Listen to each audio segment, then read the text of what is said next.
नमस्कार, आप देख रहे हैं विकास पर्व कितना गर्व। मैं हूं आपके साथ संचिता जायसवाल। तो आज बात करेंगे स्वास्थ्य व्यवस्था की। स्वास्थ्य व्यवस्था बदहाल हुई, घोषणा में शिवराज कमाल कर रहे हैं। मध्य प्रदेश में स्वास्थ्य व्यवस्था को लेकर पहले कांग्रेस का एक ट्वीट देखिए, फिर प्रदेश की बदहाल स्वास्थ्य व्यवस्था की पोल खोलती रिपोर्ट हम आपको दिखाएंगे। मध्य प्रदेश में डॉक्टर्स की कमी से स्वास्थ्य व्यवस्था लगातार चरमरा रही है। प्रदेश में प्रत्येक 3400 नागरिकों के लिए सिर्फ एक डॉक्टर उपलब्ध है, जो विश्व स्वास्थ्य संगठन के मानक से बेहद कम है। विश्व स्वास्थ्य संगठन कहता है कि प्रति 1000 लोगों पर कम से कम एक डॉक्टर होना चाहिए। इस हिसाब से एमपी को करीब 77,000 डॉक्टर्स की आवश्यकता है। मध्य प्रदेश मेडिकल काउंसिल द्वारा जुलाई 2022 में जारी आंकड़ों से पता चलता है कि राज्य में 51 जिला अस्पतालों, 66 सिविल अस्पतालों, 335 सामुदायिक स्वास्थ्य केंद्रों, 1170 प्राथमिक स्वास्थ्य केंद्रों, 9192 स्वास्थ्य उपकेंद्रों और 49,864 ग्रामीण स्वास्थ्य केंद्रों के स्वास्थ्य साथ 19 सरकारी मेडिकल कॉलेज हैं। प्रदेश को अपने नागरिक स्वास्थ्य संबंधी जरूरतों को पूरा करने के लिए 77,000 डॉक्टर्स की जरूरत है, लेकिन वर्तमान में राज्य में केवल 22,000 डॉक्टर्स ही काम कर रहे हैं। राज्य की स्वास्थ्य सेवाओं को परेशान करने की बड़ी वजह डॉक्टर का सरकारी नौकरी से मोह भंग भी है। डॉक्टर बेहतर अवसरों की चाह में सरकारी सेवाओं को छोड़ रहे हैं।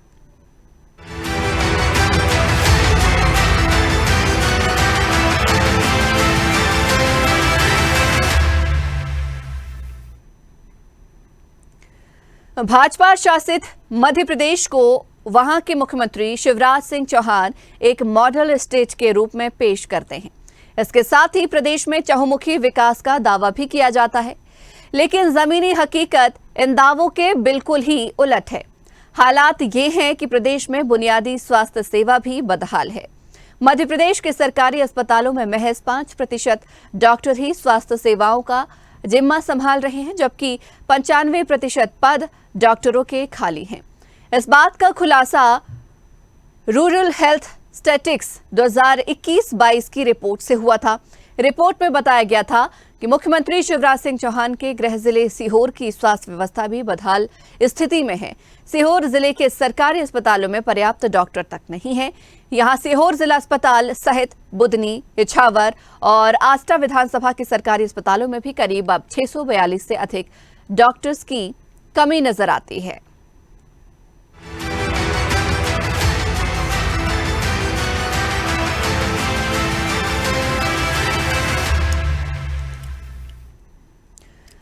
तो विकास पर्व कितना गर्व के तहत आज बीमार सिस्टम लाइलाज व्यवस्था की हम बात कर रहे हैं। जानेंगे आज प्रदेश के स्वास्थ्य व्यवस्था के हालातों के बारे में, क्या कुछ यहाँ पर नजर आता है, क्या कुछ तस्वीरें समझ में आती हैं। ये तमाम जगहों की बात हम करेंगे आज, लेकिन उससे पहले भोपाल की तस्वीर हम आपको दिखाना चाहते हैं कि यहाँ की स्वास्थ्य व्यवस्था कितनी बहाल या कितनी बदहाल नजर आ रही है। इस वक्त हम पंचशील नगर में खड़े हैं। पंचशील नगर एक स्लम एरिया है, हालांकि यहाँ कुछ पक्के मकान बन चुके हैं और इस वक्त हम पंचशील नगर का संजीवनी क्लिनिक है। आप देख सकते हैं कि ये सरकार ने संजीवनी केंद्र खोले थे और ये पूर्व मुख्यमंत्री कमलनाथ की योजना थी और जिसको सरकार ने अपग्रेड किया, शिवराज सरकार ने। और आपको हम दिखाते हैं कि अंदर संजीवनी केंद्र में ना तो डॉक्टर आए हैं और न ही कोई स्टाफ आया है। अभी कुछ लोग जरूर मौजूद हैं, साफ सफाई कर्मचारी और कंप्यूटर ऑपरेटर।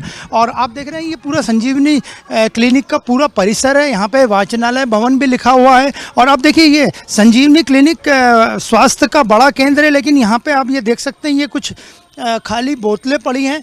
तो इसके अंदाज़ा लगाया जा सकता है कि क्लिनिक के बंद होने के बाद, क्लिनिक के खुलने का समय सुबह 9 बजे है और क्लिनिक के बंद होने का समय शाम को 5 बजे। आप देख सकते हैं कि यहाँ पे कुछ शराब की बोतलें रखी हुई हैं और कुछ वहाँ पे ग्लास आदि पड़े हैं। तो यहाँ पे क्लिनिक में क्या होता होगा शाम को। और आइए हम आपको रियलिटी चेक करने पूरे अंदर लेके चलते हैं।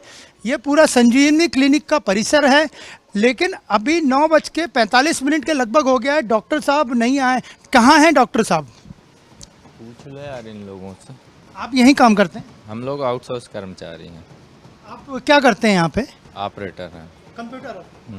तो आप देख सकते हैं मेरे साथ ये आउटसोर्स कर्मचारी हैं। इनका कहना है ये डॉक्टर साहब की सीट खाली पड़ी है और मरीज को आप देख सकते हैं ये दादा इलाज करवाने आए हैं। ये बताइए कि आप डॉक्टर साहब तो हैं नहीं?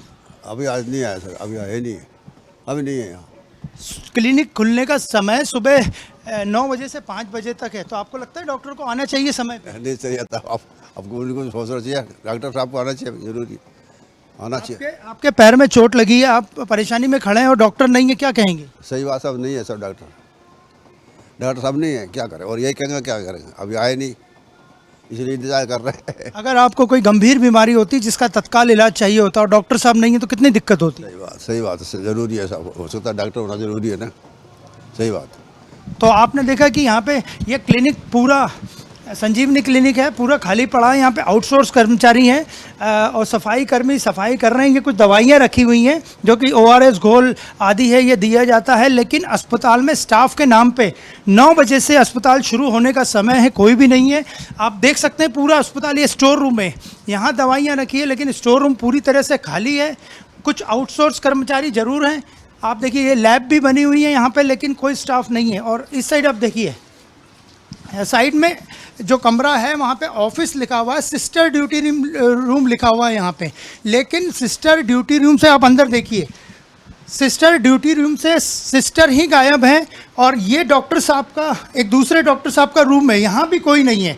तो आप देख सकते हैं संजीवनी क्लिनिक जो कि सरकार की महत्वाकांक्षी योजना थी, उसकी हकीकत क्या है? बाहर मरीज कर रहे हैं, परेशान हो रहे हैं, और अगर कोई गंभीर मरीज आता है तो उसका किस तरह से इलाज होगा। और अब देखिए दवाइयों का स्टॉक भरपूर है, क्योंकि इसमें खरीदी होती है, खरीदी में कमीशनबाजी चलता है। लेकिन ये दवाइयाँ मरीजों को कितनी वितरित की जाती है, इसका अंदाज़ा इस खाली पड़े अस्पताल से लगाया जा सकता है। और अब देखिए अभी तक कोई नहीं आया है। यहाँ इंजेक्शन भी लगाए जाते हैं, सारी व्यवस्थाएँ हैं, चाक चौबंद व्यवस्थाएँ, लेकिन कर्मचारी नदारत हैं। और इसे कुल मिला के सरकारी सिस्टम का फेल्यूर ही कहा जाएगा मेडिकल के क्षेत्र में। और ये स्टोर रूम तो देखिए आप, यहाँ भरपूर दवाइयाँ रखी हुई हैं। और दवाइयाँ रखने का मतलब है यहाँ दवाइयाँ बांटी जाती हैं, लेकिन ये इसमें परचेसिंग का कितना बड़ा खेल है। ये टीकाकरण कक्ष है, टीकाकरण कक्ष भी पूरी तरह से खाली पड़ा है, कोल्ड चैन इसका नाम दिया गया है। तो आप देख सकते हैं कि ये हालत पंचशील नगर के संजीवनी केंद्र की है, जहाँ पे डॉक्टर समय पे नहीं आने से मरीजों को परेशानी हो रही है। और आपने पूरी स्थिति का जायजा लिया और संजीवनी केंद्र की हालत आपको खुद इससे अंदाज लग जाएगा कि यहाँ कितना मरीजों का इलाज होता होगा। वीडियो जर्नलिस्ट शैलेंद्र के साथ अनिरुद्ध, स्वदेश न्यूज़, भोपाल। तो यहाँ की तस्वीरें आपने देखी कि किस तरीके की नजर आ रही हैं। और अधिक जानकारी के लिए हम सीधे आपको लिए चलते हैं हमारे डिजिटल हेड अनिरुद्ध सोनोने की ओर, हमारे साथ लाइव जुड़ गए हैं। अनिरुद्ध जी, जिस तरीके से अभी आपने तस्वीरें दिखाई कि बहाल नहीं बदहाल नजर आ रही है स्वास्थ्य व्यवस्थाएं, डॉक्टर्स की कमी अभी भी लगातार नजर आ रही है, लेकिन सरकार अपनी स्वास्थ्य व्यवस्थाओं पर ताली ठोक रही है, कह रही है कि सब कुछ बहुत बेहतर है। देखिए सरकारी दावे कुछ भी कहें, लेकिन हकीकत जो अभी आपने देखी संजीवनी केंद्र में, और देखा जाए तो संजीवनी केंद्र की कल्पना दिल्ली के मोहल्ला क्लिनिक से की गई थी। और कमलनाथ की जब सरकार बनी थी 15 महीने की, उस वक्त संजीवनी योजना लॉन्च की गई थी और भोपाल में कुछ 40 या 50 संजीवनी केंद्र बनाए गए थे, जिसे बाद में शिवराज सिंह चौहान की सरकार ने अपग्रेड किया और संजीवनी केंद्रों की संख्या बढ़ाई। लेकिन इन केंद्रों की हालत आप देख सकते हैं, यहाँ डॉक्टर नहीं है। और वैसे भी प्रदेश में स्वास्थ्य विभाग में केवल 22 से 23 हज़ार डॉक्टर हैं जो नियमित है। इसके अलावा 75,000 से ज़्यादा डॉक्टर्स की प्रदेश में कमी है। नए बच्चे डॉक्टर यहाँ पे बनना नहीं चाहते हैं, सरकारी नौकरी नहीं करना चाहते हैं। और देखा जाए तो पूरी आशा उषा कार्यकर्ता है। यहाँ का 1250 अस्पताल, नए भोपाल का सबसे बड़ा सरकारी अस्पताल 1250 अस्पताल है। और आप वहाँ खुले हम देख सकते हैं कि महिला वार्ड में जो ड्यूटी नर्सेस को करनी चाहिए, डॉक्टर्स को करनी चाहिए, आशा उषा कार्यकर्ता वो सारे काम करती हैं। न तो वो ट्रेंड है, न ही उन्हें उस चीज़ की ड्यूटी करना चाहिए, लेकिन मजबूरीवश आशा उषा कार्यकर्ता को वो सब करना पड़ता है जो कि डॉक्टर करते हैं और नर्सेस करती हैं। तो कुल मिला के हमने जब संजीवनी केंद्रों का दौरा किया, इसके अलावा भी नए भोपाल में जितने भी संजीवनी केंद्र हैं, आज की तारीख में भोपाल में 80 से ज़्यादा संजीवनी केंद्र संचालित किए जा रहे हैं, लेकिन लगभग सभी जगह डॉक्टर्स की भारी कमी है। और डॉक्टर्स की कमी के चलते वहाँ पे जो आउटसोर्स का स्टाफ है, यहाँ तक कि कंप्यूटर ऑपरेटर भी कई जगह दवाई देते हुए नज़र आ जाते हैं। तो कुल मिला के देखा जाए तो भोपाल की बात करें तो संजीवनी केंद्रों की हालत बेहद ख़राब है। और वहाँ पे आउटसोर्स कर्मचारी मरीजों का देखभाल कर रहे हैं, मरीजों का, यहाँ तक कि वो मरीजों का इलाज भी कर देते हैं। अनिरुद्ध जी, कमी कहाँ देखते हैं? क्योंकि जिस तरीके से एक तरफ तो भारी कमी हम डॉक्टर्स की देख पा रहे हैं, लेकिन दूसरी तरफ हम कई बार हड़ताल भी देखते हैं, क्योंकि डॉक्टर्स की या फिर हम सरकार की बात करें, आपस में तालमेल नहीं बैठ रहा, या मांगे उनकी पूरी नहीं हो रही, या फिर मन मुताबिक उनको वेतन नहीं मिल पा रहा है। कहीं ना कहीं ये भी एक बड़ी वजह मानते हैं क्या कि जूनियर डॉक्टर भी हैं या फिर सामान्य जो डॉक्टर भी हैं वो सरकारी डॉक्टर नहीं बनना चाह रहे हैं, कहीं ना कहीं मोह भंग है कि वो भी कहीं ना कहीं हड़ताल प्रदर्शन, धरना प्रदर्शन करते ही ना रह जाएं? जी हाँ, बिल्कुल सही है। वैसे तो ये हड़ताल का मुख्य कारण है कि आने वाले 4 महीने बाद मध्य प्रदेश में चुनाव होना है, तो इसलिए संविदा कर्मचारी, स्वास्थ्य कर्मचारी हों, नर्सेस हों या जूनियर डॉक्टर्स हों या फिर मेडिकल स्टाफ हो, जिसमें कि डॉक्टर्स भी शामिल रहते हैं, ये सब दबाव के लिए हड़ताल कर रहे हैं। लेकिन हड़ताल करने से सबसे ज़्यादा अगर कोई परेशान होते हैं तो वो होता है आम आदमी, आम मरीज, वे मरीज जिनको कि सरकारी अस्पताल में इलाज कराना है। सरकारी अस्पताल में इलाज इसलिए कराना है कि सरकारी अस्पताल में सस्ता इलाज होता है, लेकिन आप खुद देख सकते हैं कि सरकारी अस्पताल, और सबसे बड़ी समस्या जो मध्य प्रदेश में सरकारी अस्पतालों में है, हमने जब रियलिटी चेक किया यहाँ के हमीदिया अस्पताल का, 1250 अस्पताल का और BHEL साइड के अस्पतालों का, शनिवार और रविवार को सरकारी अस्पतालों की व्यवस्थाएं पूरी तरह से ठप रहती हैं। मतलब इन दोनों दिनों में अगर कोई बीमार होता है तो उसके पास प्राइवेट अस्पतालों में जाने के अलावा कोई विकल्प नहीं रहता। और सोमवार को देखा जाए तो भोपाल सहित पूरे मध्य प्रदेश के जितने सरकारी अस्पताल हैं उनमें इतनी ज़्यादा भीड़ रहती है, मेडिकल स्टाफ पहले ही कम है, पैरामेडिकल स्टाफ कम है, डॉक्टर्स की कमी है। तो सोमवार के दिन आप किसी भी अस्पताल में मध्य प्रदेश में चले जाइए, वहाँ पे मरीजों का हुजूम लगा रहता है और वो इलाज के लिए, सस्ते इलाज के लिए परेशान होते रहते हैं। हाँ बिल्कुल, अनिरुद्ध जी बने रहिएगा, लौटूंगी आपके पास। तो ये आपने राजधानी भोपाल के हाल जाने की क्या कुछ यहाँ पर नजर आती है। और अब सीधे हम आपको ग्वालियर लिए चलते हैं, हमारे सहयोगी अरविंद सिंह चौहान भी लाइव जुड़ गए हैं। अरविंद जी, आज स्वास्थ्य व्यवस्था की हम बात कर रहे हैं, ग्वालियर में कितनी बहाल या कितनी बदहाल? संजिता, साफ तौर पर कह सकते हैं कि ग्वालियर की हालत बद से बदतर है, क्योंकि यहाँ पूरे अंचल का सबसे बड़ा अस्पताल है जयदेव अस्पताल, मेडिकल कॉलेज भी यही है, लेकिन स्वास्थ्य के नाम पर सिर्फ दिखावा मात्र है। रविवार को यहाँ इलाज नहीं होता। जब स्वदेश न्यूज की टीम कल वहाँ रियलिस्टिक जानने पहुंची तो स्थितियां ये थी कि वहाँ दूर दराज से लोग, कहीं उत्तर प्रदेश से, क्योंकि जो चंबल अंचल है यहाँ का जो पूरा क्षेत्र है राजस्थान और उत्तर प्रदेश की सीमाओं से सटा हुआ है, वहाँ जो छोटे छोटे जिले हैं वहाँ से लोग यहाँ पर आते हैं। सबसे ज्यादा लोग यहाँ से उत्तर प्रदेश से, औरैया, इटावा से आते हैं। इसके बाद मणिपुर, टीकमगढ़ के लोग यहाँ पर आते हैं। जब कल उन्होंने स्वदेश न्यूज की टीम को वहाँ देखा तो अपना दर्द बयां किया। साफ तौर पर कुछ लोग सुबह आ गए थे, लेकिन रविवार होने की वजह से उनका कहना यह था कि डॉक्टर देखने को मना कर रहे हैं, कह रहे हैं कि कल आइए। इसके बाद वहां पर जो पर्चे बनाने का सिस्टम है वो मात्र 1 बजे तक है। 1 बजे पर्चा बनाया जाता है, उसके बाद वहां 15 से 20 दिन बराबर इंतजार किया जाता है। सारी सुविधाएं होने के बावजूद भी वहाँ ट्रीटमेंट प्रॉपर तरीके से नहीं मिल रहा है। जो वहाँ पीड़ित हैं, मरीज हैं और उनके परिजन हैं, वहाँ धक्के खाते रहते हैं। अभी नई बिल्डिंग वहाँ पर बनी हुई, एक समस्या यहाँ पर और भी है, क्योंकि नई बिल्डिंग में अभी अस्पताल शिफ्ट किया गया है, लेकिन पूरा अस्पताल शिफ्ट ना होने की वजह से दूर जो काफी डिस्टेंस है, जो बाहर से लोग आते हैं वो बहुत परेशान यहाँ पर आके होते हैं, क्योंकि ट्रोमा सेंटर कहीं और बनाया गया है, ICU कहीं और बनाया गया है, और जो पूरी तरह इसकी तरीके से शिफ्टिंग यहाँ पर नहीं हो पाई है। तो जो बहुत ज्यादा परेशान मरीज होते हैं, जो बहुत ज्यादा पीड़ित होते हैं या बहुत ज्यादा बीमार होते हैं, उन्हें बहुत बड़ी समस्याओं का सामना यहाँ पर संस्था करना पड़ रहा है। और सबसे बड़ा सवाल यहाँ पर यह है कि जो बिल्डिंग बनी हुई है वो बिल्डिंग में लगभग पिछले 5 महीने पहले ही हैंड ओवर कर दी गई थी, लेकिन अभी तक पूरा वहां पर अस्पताल शिफ्ट नहीं हो पाया। और साफ तौर पर उस बिल्डिंग पर बहुत सारे आरोप लगे थे। जो DPR उसकी बिल्डिंग की बनाई गई थी वो लगभग 280 करोड़ की बनाई गई थी, लेकिन उसका जो भुगतान किया गया वो लगभग 480 करोड़ का भुगतान किया गया, बराबर रीटेंडर होते रहे। और इसके बाद बीच में उसमें लगभग कई लोगों पे दोषारोपण भी हुए, कुछ लोग सस्पेंड भी हुए, और ये पूरा मामला बन रहा है, लेकिन कोई भी बड़ी कार्रवाई यहाँ पर नहीं हुई। तो साफ तौर पर दवाइयों की बात करें हम, या एक्सरे मशीन की बात करें, या डॉक्टर्स की बात करें, तो यहाँ कुछ ऐसे डॉक्टर्स भी हैं जो NPA ले रहे हैं और इसके बावजूद भी वहां वो घर में प्रैक्टिस कर रहे हैं। और यहाँ पर ये सबसे बड़ी बात देखने को मिली है कि लोग घर में देखते हैं और एडमिट यहाँ पे करवाते हैं, और फिर वो अपने तरीके से इलाज करते हैं। ऐसे बहुत सारे डॉक्टर्स हैं।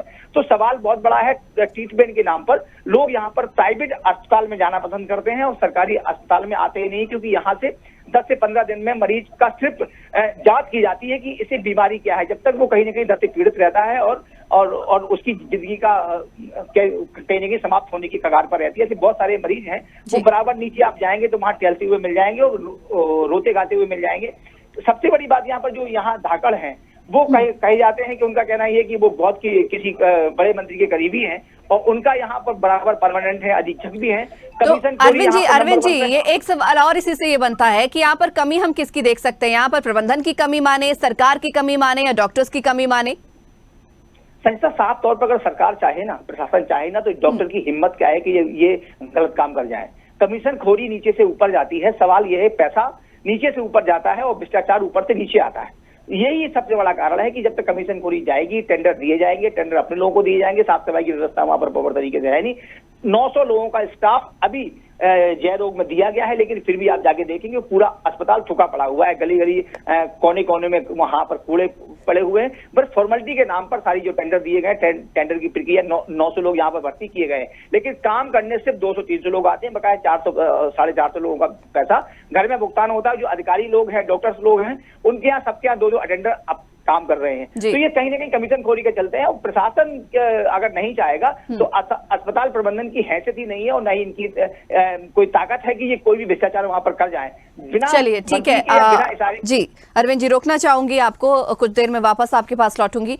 तो जिस तरीके से अब हमने ग्वालियर के हालात जाने और यहाँ पर भी कहीं ना कहीं हमें प्रबंधन की कमी, डॉक्टर्स की कमी और सरकार की कमी भी साफ तौर पर नजर आई, लेकिन अब जबलपुर के हालात क्या है ये जानने के लिए हम सीधे आपको जबलपुर लिए चलते हैं। हमारे सहयोगी सोमनाथ मिश्रा लाइव जुड़ गए। सोमनाथ जी, स्वास्थ्य व्यवस्था के जबलपुर में क्या हालात नजर आते हैं?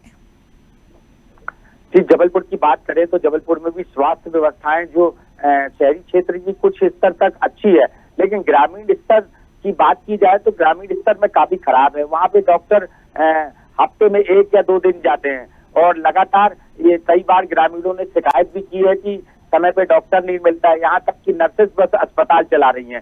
तो स्थिति काफी गंभीर बनी हुई है और ग्रामीणों में इलाज भी नहीं हो पा रहा है, लोग परेशान हो रहे हैं।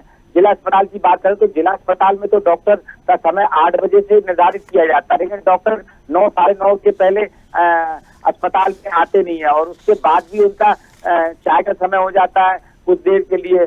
फिर 1 बजते ही उनको ये नजर नहीं आता कि मरीजों की लाइन इतनी लंबी लगी है। 1 बजे उनकी ड्यूटी समाप्त हो जाती है और शाम को भी अस्पताल में, जिला अस्पताल में आने का समय, लेकिन कुछ डॉक्टर नदारत रहते हैं। तो कई बार इस चीजों को देखा है, जिला कलेक्टर ने निरीक्षण भी किया, कई बार कार्रवाई भी डॉक्टरों को करने की बात की, लेकिन कार्रवाई जिस तरीके से होना चाहिए उस तरह नहीं हो पा रही है। और खास बात यह है कि जो डॉक्टर्स हैं वो डॉक्टर सरकारी अस्पताल में तो काम कर रहे हैं, साथ ही साथ प्राइवेट क्लिनिक चला रहे हैं। तो सबसे ज्यादा है, जैसे मध्य प्रदेश शासन ने भी कहा था कि प्राइवेट क्लिनिक चलाना अब नहीं चला पाएंगे जो शासकीय डॉक्टर्स है, लेकिन सब अस्पताल चला रहे हैं, क्लिनिक चला रहे हैं पूरी तरह। जितने भी शासकीय डॉक्टर है, बात की जाए तो 80% डॉक्टर अपना क्लिनिक स्वयं चला रहे हैं, मरीजों को सलाह देते कि हमारे क्लिनिक, हमारे अस्पताल में ही आप इलाज कराने के लिए आए। तो इस तरह की व्यवस्थाएं काफी खराब हो गई हैं और मरीजों को काफी दिक्कतें आ रही हैं। अगर बात की जाए तो किसी प्रकार की जांच की बात की जाए तो जांच के लिए भी पैथोलॉजी सेंटर में भी यही हाल है। ब्लड बैंक की बात की जाए तो ब्लड जो जरूरत के समय मिलना चाहिए वो मरीजों को नहीं मिल पाता है। तो बहुत सारी समस्या अस्पतालों में बनी है। शासन से बात करता है कि हम इतनी अच्छी व्यवस्था है, स्वास्थ्य सेवा सिर्फ दिखावे के लिए, कागजों में दिखावा है कि ये व्यवस्थाएं काफी बेहतर चल रही, लेकिन जमीनी हकीकत कुछ और नजर आती है। मरीजों की समस्या लगातार बन रही है। अगर कोई मरीज का एक्सीडेंट हो जा रहा है किसी व्यक्ति का, तो उसके पास अगर जिंदगी 1 घंटे की है तब वो जिला अस्पताल या मेडिकल अस्पताल में पहुंचे तब वो बच सकता है। इसलिए लोग ज्यादातर प्राइवेट अस्पतालों का रुख ज्यादा कर रहे हैं शासकीय अस्पताल की वजह। चलिए, रोकना चाहूंगी सोमनाथ जी, एक बार फिर से राजधानी भोपाल की ओर रुख करेंगे। हमारे साथ अनिरुद्ध जी भी लगातार लाइव बने हुए हैं। अनिरुद्ध जी, भी चर्चा चल रही थी आपसे ही कि यहाँ पर आपने कहा लोग सरकारी अस्पताल में इसलिए जाना पसंद करते हैं क्योंकि उनको कहीं ना कहीं स्वास्थ्य सुविधाएं ठीक होने की उम्मीद एक रहती है और खर्च उनका कम आता है। सरकार ने सरकारी अस्पताल बनवाए ही इसलिए कि लोगों को कम खर्चे में अच्छा इलाज मिल सके। उसके बाद सरकार आयुष्मान कार्ड लेकर आई, यानी कि बड़ी से बड़ी बीमारी भी जो है वो मुफ्त में उनका इलाज संभव हो सके। लेकिन नहीं लगता कि जितना सरकारी अस्पताल या डॉक्टर जो है फ्री में इलाज की बात कर रहे हैं, वो फ्री जैसा इलाज ही लोगों को मुहैया करा रहे हैं, यानी कि इलाज बेहतर ना के बराबर। जी हाँ, ये कहा जा सकता है कि इलाज ना के बराबर है, लेकिन सबसे बड़ी जो दिक्कत आ रही है सरकार को भी अस्पताल चलाने में, वो है स्टाफ की कमी। और डॉक्टर कोई भी वहाँ पे मौजूद नहीं रहते हैं, डॉक्टरों की कमी बनी हुई है। हालांकि भोपाल की हम बात करें, भोपाल में सरकारी अस्पताल जो भी हैं, हमीदिया अस्पताल या 1250 अस्पताल, काटजू अस्पताल, वहाँ पे सरकार ने आउटसोर्स से डॉक्टर बुलवाए हैं, आउटसोर्स से कुछ डॉक्टरों को रखा है, उनकी सैलरी भी अच्छी दे रहे हैं, लेकिन अभी भी डॉक्टरों की लगातार कमी बनी हुई है। सुबह 9 बजे से सरकारी अस्पताल चालू होते हैं, लेकिन 2 बजे बाद पूरी व्यवस्था ठप हो जाती है। हालांकि एक टर्म में शाम को भी अस्पताल चालू होना चाहिए, लेकिन वह नहीं होते और सुबह 2 बजे तक जितना भी इलाज होता है। और अभी आई फ्लू चल रहा है, भोपाल की हम बात करें तो आंखों की बीमारी बड़ी फैली हुई है, तो सरकारी अस्पतालों में, तीनों अस्पतालों में सुबह आंखों के मरीजों की भीड़ लगी हुई है, लेकिन आंखों के डॉक्टरों की जो कि आई फ्लू का इलाज कर सके, क्योंकि ये संक्रमण इन्फेक्शन वाला रोग है, एक दूसरे से होता है, तो मरीज जब वहाँ जा रहे हैं तो उनको और ज़्यादा बीमारियां हो रही हैं। और इस बारे में सरकार का पिछले 1 हफ्ते से कोई ध्यान नहीं है। सरकार या शिवराज सिंह चौहान मुख्यमंत्री खुद चुनावी दौरों में लगे हुए हैं, अपनी यात्राओं में लगे हुए हैं, लेकिन आंखों की जो बीमारी धीरे धीरे फैल रही है, और हम भोपाल की बात कर रहे हैं, सारे सरकारी अस्पतालों में और निजी अस्पतालों में ढेर मरीज लगे हुए हैं, लेकिन सरकारी अस्पतालों की बात करें तो वहाँ लोगों को इलाज नहीं मिल पा रहा है। और सेकंड टर्म में, जैसे हमने आपको बताया कि जो दोपहर के बाद की जो पारी लगती है, उसमें तो सरकारी अस्पतालों में इलाज ना के बराबर ही होता है। और देखा जाए तो प्राइवेट डॉक्टर्स की एक बड़ी लॉबी है कि जो चाहती नहीं कि सरकारी व्यवस्थाओं में, सरकारी सिस्टम में, सरकारी अस्पतालों में व्यवस्थाएं ठीक हो, तो ये लॉबी भी पीछे से काम करती है, जो सरकारी व्यवस्थाओं को पूरी तरह से बिगाड़ने में लगी रहती है। जी ठीक है, रुकना चाहूंगी, एक बार फिर रुक करेंगे ग्वालियर के, और ग्वालियर से भी लगातार हमारे साथ अरविंद जी बने हुए हैं। अरविंद जी, क्या ग्वालियर में भी स्टाफ की, डॉक्टर्स की या फिर नर्स की कमी नजर आती है? संचिता, सबसे बड़ा सवाल यह है कि यहाँ पर कमी तो है, पूरे कोई भी विभाग को कमी है, लेकिन वो कमी तो हर विभाग में है। जितने कोर्ट किए जाते हैं उतना संसाधन उपलब्ध नहीं है, लेकिन सवाल सबसे बड़ा है संवेदनशीलता और संवेदनहीनता का। जो निजी अस्पताल हैं उसमें डॉक्टर कोई साउथ अफ्रीका और दुबई से नहीं आते हैं, यही डॉक्टर हैं जो सरकारी अस्पतालों में काम करते हैं और ऑन कॉल वहां पर सर्विस देते हैं। ये इतने संवेदनशील हैं कि अपने यहाँ काम नहीं करेंगे, लेकिन वहां जाके मरीजों की सेवा करेंगे। सवाल सबसे बड़ा यही है कि निजी स्वार्थों के लिए ये लोग ऐसा करते हैं, सरकार से वेतन लेते हैं, लेकिन काम ये निजी अस्पतालों में करते हैं। और जितने भी यहाँ अस्पताल हैं वो सब यही डॉक्टर हैं जो जया रोग में या जो शासकीय अस्पताल है उसमें कार्यरत हैं, और इन्होंने सबने अपने अपने निजी अस्पताल बना लिए। ऐसे एक नहीं, 90% ऐसे डॉक्टर्स हैं जो दूसरी जगह काम कर रहे हैं। सुबह वहां 2 घंटे के लिए राउंड पे जाते हैं, इसके बाद शाम को आगे वो 4 बजे अपनी क्लिनिक पे या कहीं 2 से 4 के बीच में ऑपरेशन के लिए निकल जाते हैं, और ये लाखों रुपए कमा रहे हैं। सबसे बड़ी बात यह है, कमाने का किसी को कोई ऐतराज नहीं होगा, लेकिन कम से कम जहां आप काम करें वहां कम से कम संवेदनशीलता इतनी हो कि मरीज परेशान ना हो। लेकिन वहां वो ये कह सकते हैं कि ऐसे लगता है कि डॉक्टर वहां पर एहसान कर रहे हैं मरीजों के ऊपर। आए दिन मरीजों से बदतमीजी की जाती है, आए दिन वहां झगड़े फसाद होते हैं, आए दिन वहां लड़ाइयां होती है। जब कल स्वदेश न्यूज की टीम वहां पर पहुंची तो वहां पर 2 विवाद हुए, और दोनों विवादों में डॉक्टर्स ने अटेंडर पर और अटेंडर्स ने डॉक्टरों पर मुकदमा पंजीबद्ध कराया। आप साफ तौर पर देखेंगे लोग यहाँ अपना इलाज कराने आते हैं, जब उनका धैर्य टूट जाता है तो अपना आपा खो बैठते हैं। जब आपा खो बैठते हैं, जब उनका परिजन जाता है, तो वो सब भूल जाते हैं कि वो क्या कर रहे हैं और वो डॉक्टर पर हमला बोलते हैं। और साफ तौर पर डॉक्टर की गलती ये होती है कि रविवार के दिन कोई भी डॉक्टर काम करने को तैयार नहीं होता है। वहां सारे काउंटर बंद हैं। साफ तौर पर जो हमने वहां पे रिपोर्ट तैयार की है, वहां पे जो हमने वॉक थ्रू किया, आप देखेंगे सारे काउंटर्स बंद हैं। 2 बजे से लेके कोई भी कितना गंभीर मामला आ जाए तो आपको ट्रॉमा सेंटर में जाना पड़ेगा। अगर वो हार्ट पेशेंट है तो आपको ट्रॉमा सेंटर में जाना पड़ेगा, जबकि ट्रॉमा सेंटर का इलाज सिर्फ बिल्कुल अरविंद जी, रोकना चाहूंगी, और आप सभी लोगों का बहुत बहुत शुक्रिया हमारे साथ जुड़ने के लिए। ये तस्वीरें आपने देखी मध्य प्रदेश की, फिलहाल कुछ जगहों की, कुछ देर बाद हम आपको और जगहों की तस्वीरें दिखाएंगे, तब आप खुद समझ पाएंगे कि यहाँ पर हमारा सिस्टम ही यहाँ पर बदहाल या फिर लाचार है, या स्वास्थ्य सेवाएं बदहाल है। लेकिन जिस तरीके से यहाँ पर ये तस्वीरें सामने आती हैं, ये वाकई दुखदाई होती है, क्योंकि मरीज एक उस उम्मीद के साथ, एक आस के साथ अस्पताल में पहुंचता है, लेकिन वहां पर बेहतर इलाज ना मिल पाना उसके मन को कहीं ना कहीं ठेस पहुंचाता है, उसकी जिंदगी पर कई सारे सवाल खड़े करता है। इसी के साथ इस खास पेशकश में फिलहाल इतना ही। बने रहिए स्वदेश न्यूज के साथ, सबसे पहले देश। अगर आपको हमारा वीडियो पसंद आया तो लाइक, शेयर, कमेंट, सब्सक्राइब करें, बेल आइकन का बटन दबाएं, हमारी वेबसाइट swdeshlive.com पर जाना ना भूलें।